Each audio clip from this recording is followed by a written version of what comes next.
Among the many messages and comments I receive via email, occasionally I am the subject of criticism too. That does not matter. We do not have to agree about everything.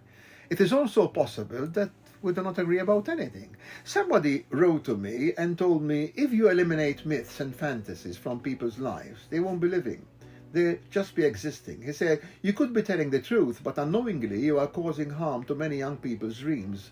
He goes on, sometimes in life some thoughts make us happy while others cause only sadness. I'm telling you all this to help you understand.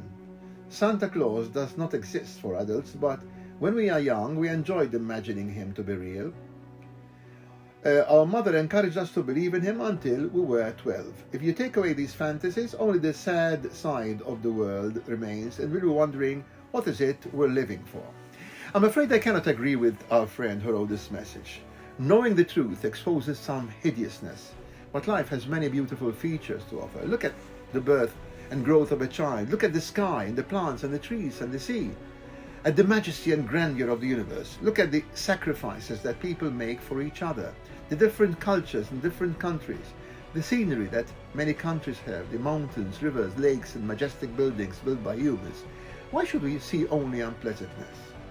Yes, the horrors of war are there and the result of a strong belief in territorialism and the feeling of superiority over others, based on some ancient, discredited beliefs and mythologies.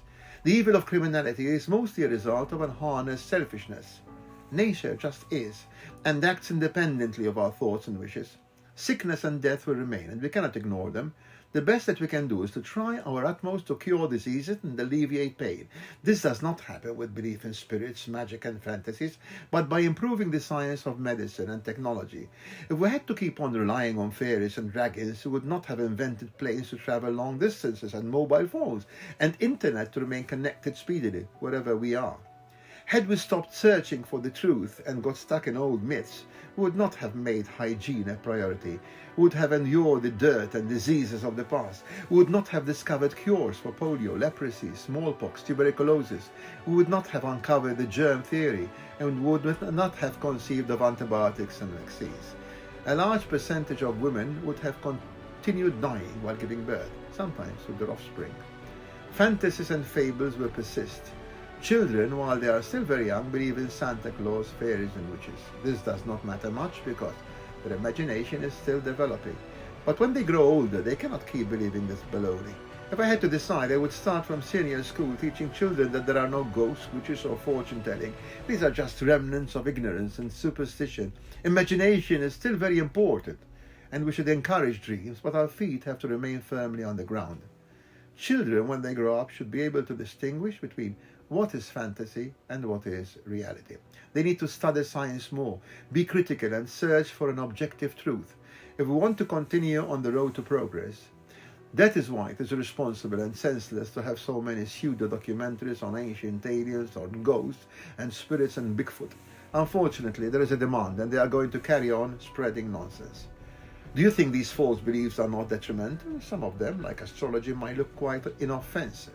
But what if people's lives and decisions are based on them? What about the patients who put their faith in remedies that do not work? What about believing in fortune-telling? Aren't these harmful? There are mediums who abuse of the vulnerability of the bereaved and promise them contact with dead relatives. I feel there is an objective reality, and as an educator, I am duty-bound to speak up about the inanity that is spreading uncontrollably. This doesn't mean that myths, science fiction and fabricated stories are not wonderful. They are great entertainment and lots of fun. Yet we need to distinguish between fantasy and reality. Imagination and creativity are positive forces, and we see this in art, literature, theatre and the cinema. Yet we need to be realistic in real life to achieve progress. We have to separate fantasy from reality. I would like to thank the person who wrote to me with these comments. I appreciate comments, even the ones that do not agree with what I'm saying. I'm not doing this to shatter your dreams or to be a spoilsport.